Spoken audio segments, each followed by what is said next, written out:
Ikaw yung hingian nila ng advice? Kasi nga siya, may surprise because sabi ko nga, veteran sa natutuwa ako kasi nakatrabaho ko na sila eh. Halos lahat nakatrabaho.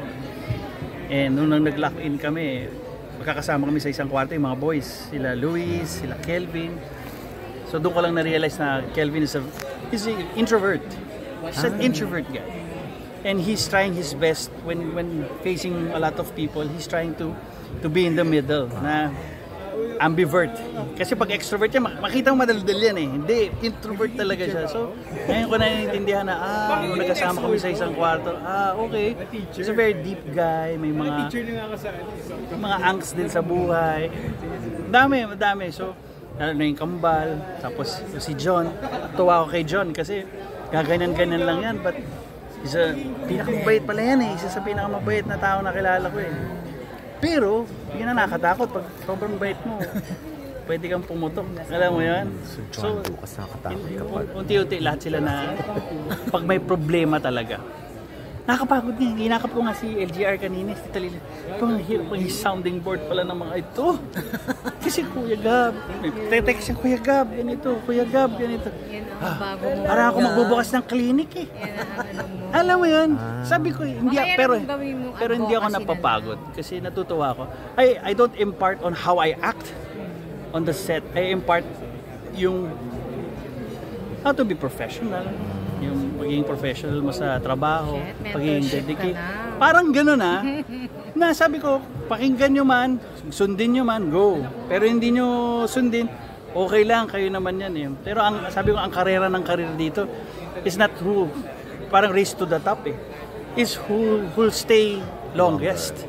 Alam mo yon? Yung pag nasa taas ka na, wala ka na may pupuntahan, pababa ka at pababa, regardless. Sounding board ka na rin mga personal nila. Oh! Diyos ko! Ang problema. Ayaw ka na. Lahat ng problema. Talaga, I don't see myself as a veteran to them. I see myself as a mentor, a friend. Parang, kuya, friend, knowledgeable sa mga nangyayari sa industriya. Kaya lagi nito, kuya, ba't di ka mag-direct? Ba't hindi ka mag-ganito? Saan papunta tayo dyan? No-observe ko lang lahat. Mahirap kasi if you enter into something that's, I'm not saying it's new to me, pero syempre pag tutunan mo ng pansin yun, tutunan mo ng focus yun eh. I will get there. Magtayo ka na ng clinic. Clinic? Actually, ganun. Firm talaga. Lawyer. Gabi, last na lang ako. Namimiss mo ba ang mga long conversation, wine session with Miss Jackie? Yes! Diba? Actually, alam mo, sa totoo lang, it's been a while. Si Andy kasi isa siya sa, when I see her, hindi mo mabubura sa isip na kailangan akaakibat mo sa kanya yung mami niya. Yes, correct. And vice versa. Pagkasama si Tita Jane, hindi mo pwedeng ihiwalay ang imahe na nakadikit si Andy pa rin kahit saan kayo magpunta. Minsan nga pagkausap ko si Andy, kunyari nandito siya, kaya basta, grabe, parang nanay mo. Ginaganon ko siya, parang nanay mo. Kuya, hindi nga. May mga expression sila na pareho, may mga nakakamiss. Lahat naman, even to this day, there are times na naiisip ko, kahit daddy ko, the more daddy ko. Napag-usapan nga namin minsan ng magkakapatid during the pandemic, what if dad was still alive during the pandemic? Oh my God! Tsaka kaya yung isa sa mga matigas ang ulong bawal lumabas pero makikita mo siya ay nasa labas. Alam mo yung gano'n? Even with Tita Sherry. Nakaka-ano lang, at nakaka-pressure kasi that's why lahat ng atensyon na pwede ko ibigay kay Tito Mike, sinisavor ko. Like, pag kunyari mag-iimbita as much as possible, like talagang, sige, lunch tayo, sige, dinner tayo. Lalo na most especially my grandparents are here, sila mama, sila papa nandito eh. So, we're trying to spend more time with each other. Kasi, nag-July lang ata sila, tapos babalik na ng Amerika. Si Tito Mike naman kakagaling lang na Spain. So, ganun lang kami. So, napapanaginipan mo sila? Hindi naman. Talaga Si Daddy Daddy, mo. Tito Mike, si Daddy, si Tita Cherie, Ayan. Tita Jane. Kailan ba to? A few months ago. Yung panagit mo na, akala mo buhay pa sila. Ganon yung feel so real na, bakit? Parang ang eksena, parang papasok ako ng isang barber shop eh. Tapos biglang nakita ko, nakaupo, nagbabasa ng dyaryo. Sa dyaryo, hindi mo nagbabasa ng dyaryo daddy ko. Pero yung, di ba? Like, 2014, ganun yung, tapos magigising ka na lang. Yung parang, panaginip pala. May mga moments. Si Ricky ba naka-eksena mo dito? Hindi. Hindi nga eh. Thank you, Gab. Yun na yun. Thank you, Rose Garcia. Ay, Tinawag akong oo nga eh. Nakakaano, di ba? Naka-emote kanina nung nakita natin si Ricky din. Ano? Oo, totoo. Ang nakakano nga kasi yun, napag-usapan namin ni Tito Mike yun eh. Nung una kasi secret eh. No one really knows except the circle of friends. So, nung nalaman ko, I was like, I wanted to visit. Kaya ano pala yun, per schedule eh. Kung gusto niya or kung kaya niya na magpabisita. Hindi na ako nagkaroon.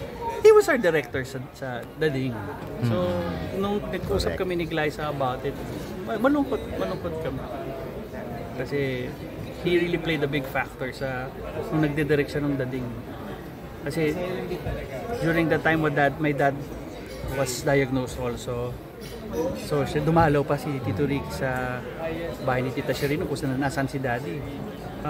Weeks or months before my dad passed away. Dumalaw siya. So doon ako na parang magbarkada yan eh. As in they're like brothers. So kinukwento sa akin ni Tito Ricky dati, alam mo ba nung binuhat kita nung bata ka, inihian mo ako sa mukha. Ganon ka. Sabi ko, talaga gusto mo ba? Try natin ngayon. Yung ganon. Yung by accident lang, maiiyan kita, Tito Ricky. Yung mga ganyan. So, nakakaano lang.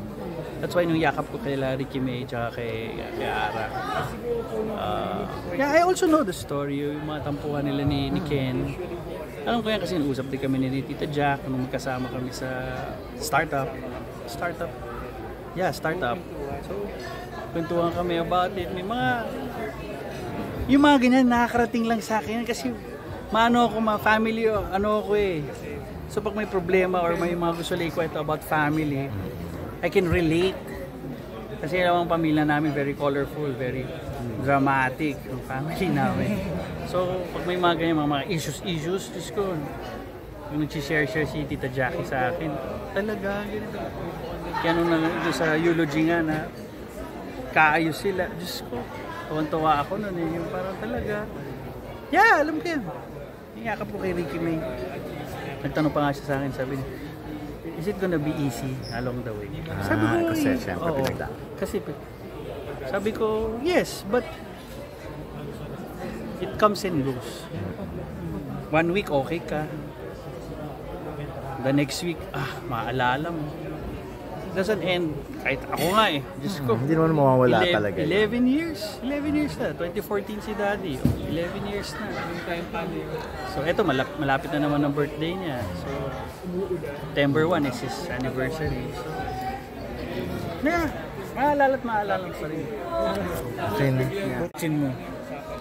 Baka ma-preempt kasi. Pero basta may ka-fight fight scene scene. ko. Tapos, meron kaming routine na ginawa. Pagka tapat ng espada namin, dapat maghihiwalay kami. Nadulas. Sabi ko, I can't play naman yung ka-fight scene ko kasi pagod na. Kahit naman ako, pagod na. Nadulas, so tumama sa akin. Little 4 stitches. Saan banda dyan? Sa eyebrows. Ayan. May 4 stitches. Akala nga namin nung inano ko ng medic, sabi ko, idikit nyo na lang para para tapos na, para makapag-taping pa ako, yung walang problema. Naku, sabi hindi, kailangan dalhin kasi nakabuka. Sige, okay. Pero the following taping day, bumalik na, back to work ako kagad. Hindi ka nagalit dun sa ka-eksena Hindi! mo? Hindi mo na siya sinabihan na. Hindi professional The next day, naman. pinadala na ako ng something. Ah, Naibsan. kaya. At ang Sabi niya, sarap. ulitin mo Oo nga. ha? Next scene uli ah. Sarap. May mga nainggit nga, humihingi. Sabi, bakit gusto mo rin bang mataga? Sabi, madadalang kita, papataga ka. Okay. Pero kag yung mga insurance pag ganyan mga shooting, dapat Pag basta if it happens inside or during work, sagot naman nila yan. So no worries. Ano naman? Tsaka accidents happen. Nangyayari talaga. So, matalas pala talaga. Well, hindi na backup lang naman siya, but the impact of kasi hindi pwedeng magaang dahil pag mumukhang malambot ka So it has to be at least may specific weight para pag ginamit mo. So, tumama lang. Okay lang. I'm still alive. Kaya memorable sa akin. Hindi ko makakalimutan. Pero marami akong fight scenes dyan. Diyos ko, napakadami. Napakadami.